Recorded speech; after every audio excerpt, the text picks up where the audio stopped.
Welcome back, my dearies. Today I'm going to tell you the mysterious tale of a strange haunted house constructed in Massachusetts in the USA by Mr. Hugh Crane for his wife. But as his wife approached the house for the first time, the carriage in which she was travelling crashed against a tree and she died.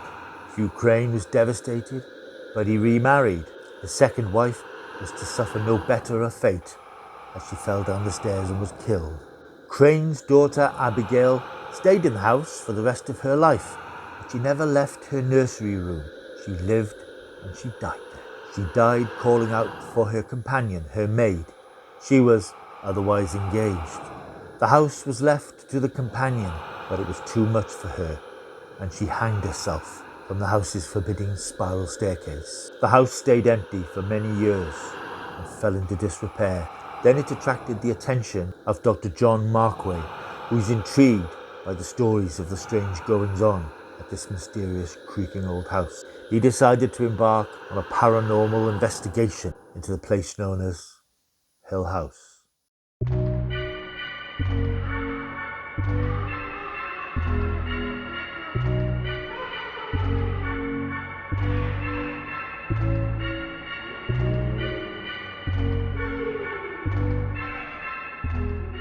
Hello, welcome back to my world of stuff. It's a bit spooky, isn't it?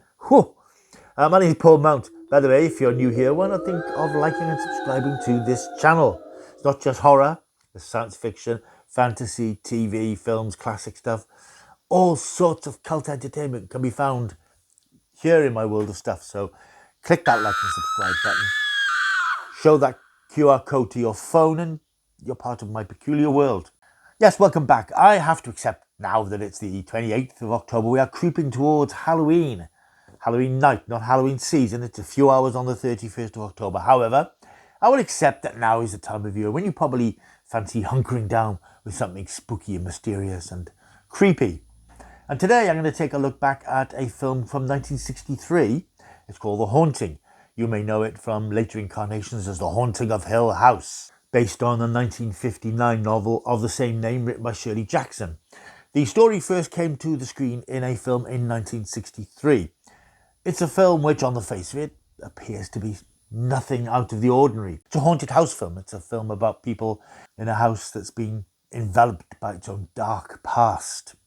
And it's a house that rattles and creaks and groans, strange, mysterious voices echoing down the corridors. But, on the face of it, it appears to be nothing exceptional, nothing unusual, nothing that we now haven't seen a million times before in umpteen horror films. But 1963, this was something slightly new. This was something slightly different. And this is something slightly creepier.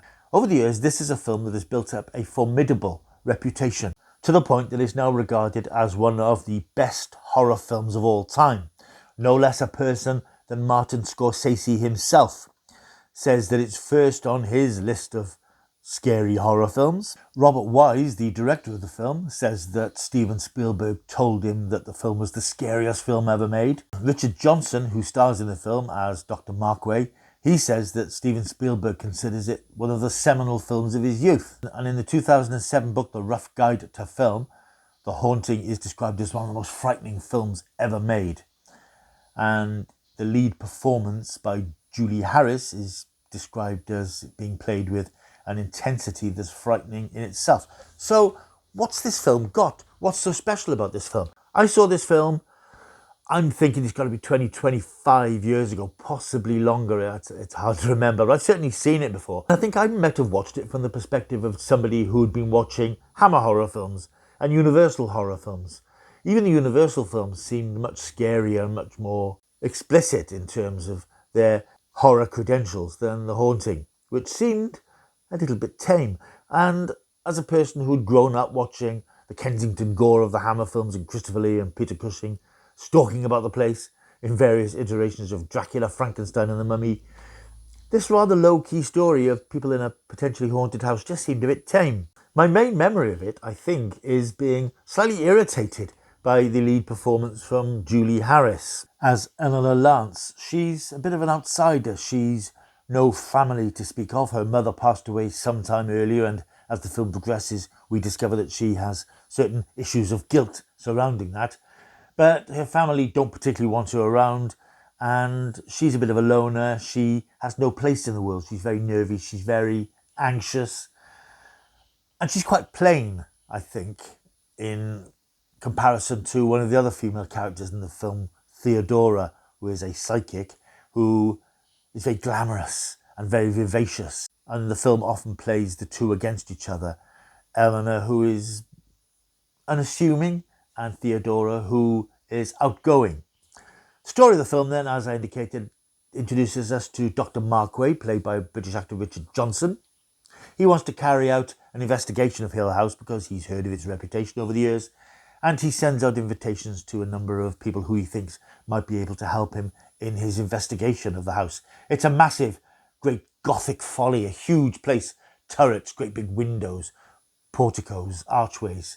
It's a grim and quite eerie sort of place. Of the people that Markway sends invitations out to, the only people who do accept are Theodora, played by Claire Bloom, Eleanor, played by Julie Harris, and Luke Sanderson, played by Russ Tamblyn. He is the son of Mrs. Sanderson, who is a distant relative of the companion who passed away years before.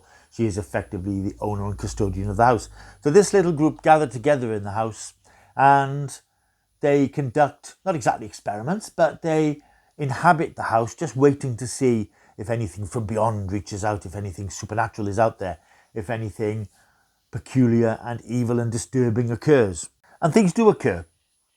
This isn't a paranormal activity type film or poltergeist or any of those types of films which came much later and were much more upfront in their depiction of weird stuff going on. This is quite a strange and atmospheric and unnerving film because it's not about what we see, because we never see anything, but we hear a lot. We hear lots of creaking and groaning. We hear strange noises, disturbing noises, like the sound of wind rattling through the corridors, whooshing sounds, banging and crashing, scraping, and in a particularly eerie sequence towards the end of the film, a scene where doors seem to bulge outwards as if something monstrous is inside and trying to get out. But we never see anything. We never see a ghost or spook or demon or a creature or a monster. It's all what we might imagine is there, mainly told through the prism of Eleanor, who is very much herself perhaps possessed by the house. And I think that's where the supernatural element of the film really comes into play, because it's not a traditional horror film in that stabby, gushy, bloody sort of way. It's much more of a psychological horror film.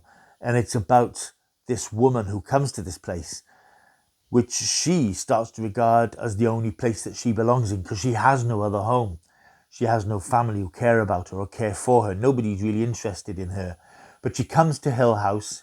She meets other people. She clashes with other people. She clashes several times with Theodora. And the house begins to obsess, if not possess her. She can't imagine being anywhere else. She feels part of the house. She feels that she belongs there and that the house wants her there. It is an extremely talky film. That's one of the criticisms I've read about it, is that it's boring because there's a lot of talking going on. It is extremely dialogue heavy. There's lots of character stuff here. I mean, this isn't the sort of horror film we get these days, where we tend to have quite superficial, shallow characters who are briefly introduced and then killed off. This spends a lot of time building up the background of these characters, and we get to know a little bit about them and their interactions and how they relate to one another and how they get on with one another or don't get on with one another. All the while, the background of this opulent house, which is beautifully designed, it's beautiful sets, beautifully put together, really detailed, as this Gothic mansion, this huge imposing building, which itself is a garish and stark place.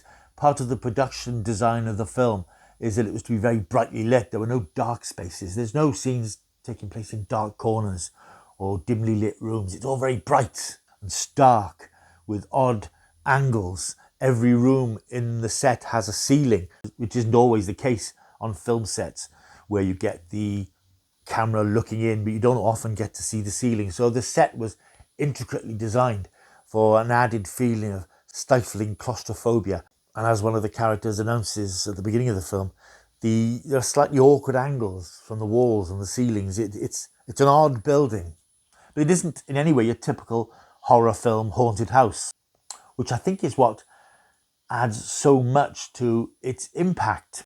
Now, I have to say, watching it again, I didn't love it, but I certainly appreciate it much more than I did when I watched it 30 odd years ago. I think I've probably seen enough horror films now to appreciate when something is rather different. Of course, this is in black and white, which also gives it a bold, vivid look that it might not have if the sets were splashed with colour. It looks cold and bleak, even though it's very bright and very airy, and in some ways not at all threatening because it is so bright and it is so huge. It's a massive place. They spend ages investigating different rooms and different corridors. But it is dripping with atmosphere, and I have to say that whilst I didn't originally like the performance of Julie Harris when I saw the film originally, I thought, stop being so miserable. Her performance is incredible in this film. She's really fully immersed in it, and I think that making the film wasn't an easy experience for her. I understand that she didn't particularly get on with the rest of the cast, which is probably because she threw herself into this character, this tortured, lost soul who's found a place that she might be able to call home. The interesting thing about the film is that it was made in Britain. It's set in Massachusetts. It was made in Britain on a very minuscule budget of just over £1 million, probably quite a bit of money at the time. But I don't think the studio had a lot of faith in it. And a lot of it was shot in interior sets built at the MGM studios near London. But what really makes the film work is the house itself. A lot of the exteriors were shot in and around and the grounds of Ettington Park, which is now known as Ettington Park Hotel. And if you look at photographs of that place today, the outside of it looks much the same as it would. It's an old building. The facades of old buildings don't change all that much. They're slightly modernised perhaps. But if you look at photographs of that building, you can see the places where it was filmed outside, the sort of archway outside and the windows looking up at the turrets. I always find that sort of thing fascinating, to look at locations of all films and TV shows to see how they've changed or how they haven't changed, and imagining the actors there and the cameras and the director and the whole thing being put together on this place, which is still pretty much as it was at the time. It's a very powerful film, but it's an odd one to sort of put your finger on about why it is so good. I think it is because it doesn't show you too much. It isn't all about jump scares and shadowy things. It doesn't do any of that thing moving in front of the camera that you get so often in Conjuring films and that sort of thing. It's about the atmosphere of the house, and particularly how it affects Eleanor and the impact that it has on her and how it sort of draws her into its strange web. It's an ideal film, I think, for this season. If you're looking for something that's a bit more subtle than stabby, Halloween-y type things, because it is about the people. I say it's very talky. There's a lot of talking going on in this, a lot of dialogue. Not a great deal of action, because it is about character and atmosphere and building up this creeping sense of dread that there is something strange about this place. And when the supernatural events happen, such as they are, it adds a little tingle because you feel that there's something here, but what exactly is it and what does it want? It is a terrific cast. As I said, filmed in Britain, it's a largely British cast. We had Richard Johnson, very well-known British character actor of the 60s, 70s, who plays Dr. Markway. Claire Bloom playing Theodora, Julie Harris as Eleanor. We have guest appearances from the likes of Valentine Dial, the Man in Black, and Lois Maxwell, starting to get better known, I suppose, at the time, as Miss Moneypenny in the Bond series. She appears briefly as Markway's wife. The ending of the film is very powerful. I won't spoil that for you here, but it sort of has a circularity about it in terms of the house and its connection to people. It's a slightly bittersweet ending to the film, but I think it probably ends the only way it could once you get to know the characters and you get to know the situation, the location, and what Hill House is and the power that it exerts over people. I think it ends the only way that it could for a certain character. So it's a very good, very unusual film. It isn't gory and shocking in the way that so many horror films are. Even the horror films at the time, the early Hammers, now that they were getting into their stride, they were sort of aiming for shocks and lurid sensationalism. But this isn't like that. This is a psychological, thoughtful film, which is highly recommended if you're looking for something that is a bit more subtle.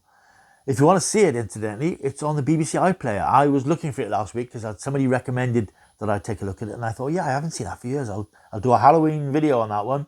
And I was casting about to see if I could find the Blu-ray or DVD, and just happened to stumble across it on the BBC iPlayer.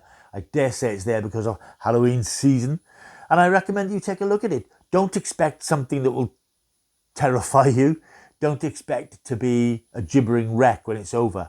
But I think you'll be struck by how affecting it is as quite a dark, eerie character piece. The main character, of course, being Hill House itself. And it is such a memorable horror story that it was remade in 1999 in a not very well received remake directed by Jan de Bont, which starred Liam Neeson and Catherine Zeta-Jones, amongst others. And even more recently, The Haunting of Hill House was a supernatural drama created and directed by Mike Flanagan for Netflix. This borrows from the story rather than remakes it. It cherry picks little bits and characters and sequences and things. I sat through several episodes of that and it was quite good, but it's one of those series that was watchable but not essential. So there's plenty of Hill House horrors out there for you, but the one I'm going to recommend obviously is the 1963 original directed by Herbert Wise, which is on the iPlayer now. If you want to pick it up physically, there's a DVD, there's a Blu-ray, it's out there if you want it. So that's The Haunting, 1963, which I enjoyed revisiting because being a bit older and possibly able to pick up subtleties and nuances a bit more than when I watched it first time, I enjoyed, and I'm going to give it a good sturdy 7.5 out of 10. Right, thank you for watching. I do hope you've enjoyed this video. If you have, like and subscribe, leave a comment, blah, blah, blah. I will see you soon. I got a special treat coming up for Halloween itself. If I can get it done in time, that is. I'm planning to watch it tonight. So watch this space. I will see you soon. Until I do, keep taking the stuff.